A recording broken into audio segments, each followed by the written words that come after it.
So my name's Philip Robinson. I'm a rheumatologist at the Royal Brisbane Hospital in Brisbane, Australia, and also an associate professor at the University of Queensland here in Brisbane, Australia as well. And I'm also the chair of the steering committee for the COVID-19 Global Rheumatology Alliance. Mm-hmm. And that's a pretty important project, I understand. Yeah. Yeah, it's a pretty exciting project. Yeah. Mm-hmm. And it's something that you started, is that right?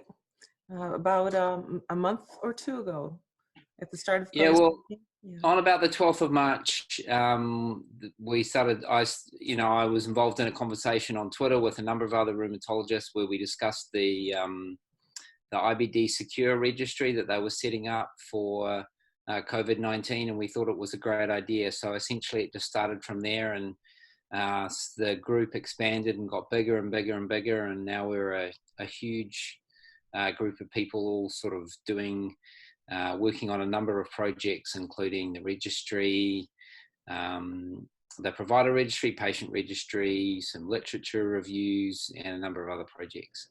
Mm-hmm.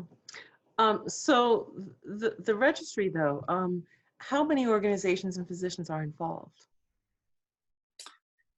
So we have a number of organizations that are supporting what we are doing, and I think the number is up to almost 300 that are supporting our effort.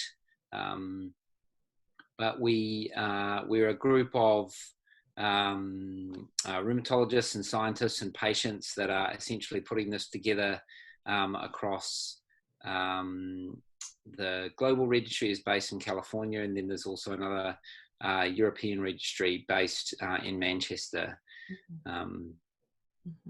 So it's a combination of existing, rheumatology registries that have gotten together to send you data of rheumatology patients who have contracted COVID-19.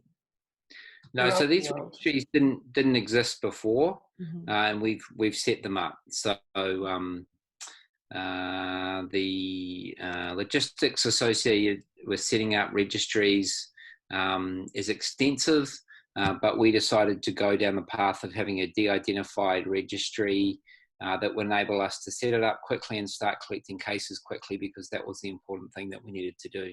Sure, yeah. And how many patients do you have so far in the registry? We have over 600 at the moment in the provider registry. Mm-hmm. Right.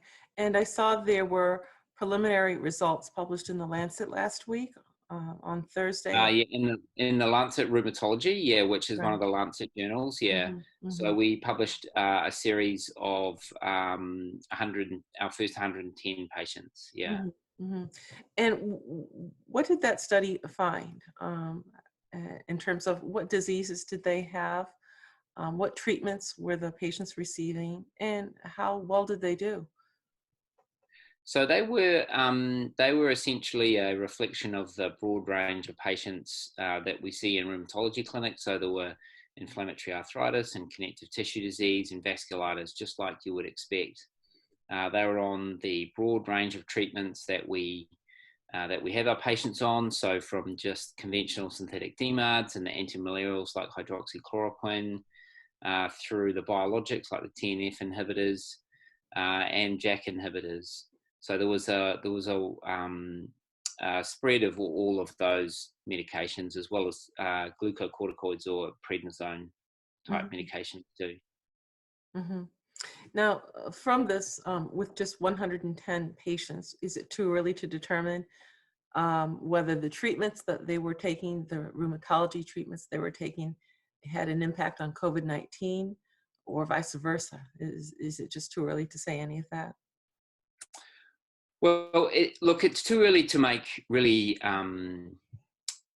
definitive calls about things, and I suppose it's very important to recognise that this is essentially a large case series, and so we don't have denominators, we don't have groups of unaffected patients as well. So we have to be very careful about how we interpret the data.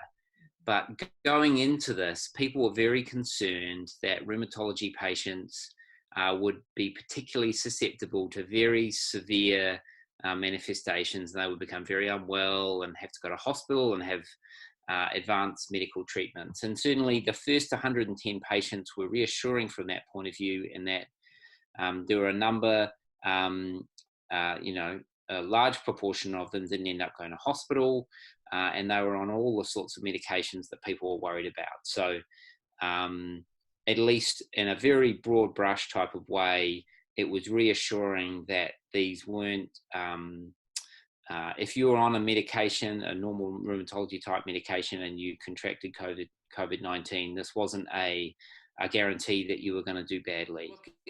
Look, any results are interesting because we didn't really know what to expect.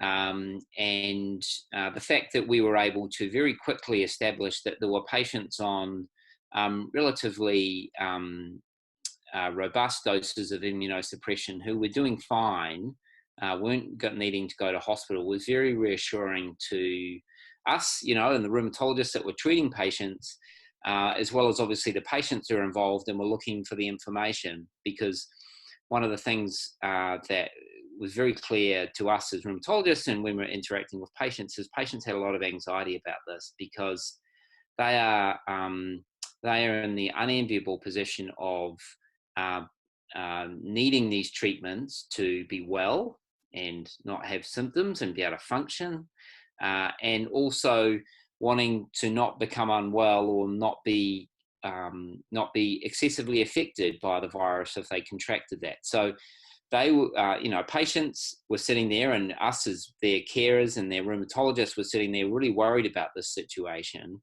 And that preliminary data was able to say, look, from even this very preliminary set of data, we're able to show that that it's essentially not something that really was going to affect everyone in a severe way. And, I know that we've only published 110 patients, but we're currently in the process of actually near the end of the process of finalizing a paper with 600 patients. So we're going to be able to present a lot more information very shortly that's going to be able to provide more detailed information, because the more patients you have, obviously, the more questions you can ask about things. Okay. Again, I think it's very important that we emphasize that the data has limitations and it's got the potential to have bias and things like selection bias. So it's important that those limitations are recognized when we look at the data, but certainly it provides some good information to start to generate hypotheses about what the effect of these medications are.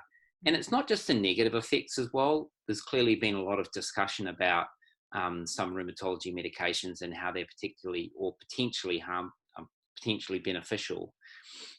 Mm-hmm. Things like antimalarials and other things like TNF inhibitors and IL-6 inhibitors, and potentially also JAK inhibitors. So, the more patients that we're able to collect in the registry, the more data that we're going to be able to feed back to rheumatologists who are caring for patients and say, hey, look, this is what the data looks like, from both the downside risk and also potentially the other side of things too, the upside, the protective effect that maybe some of these medications have. But again, the data has limitations, but the more we have, the more that we can potentially do with it and look at. And if people want to contribute cases, they just need to go to rheum-covid.org, and the links are all there. Okay, we'll include the links online as well. All right. That's great. Thank you very much. Thank you. My best to you. Bye-bye.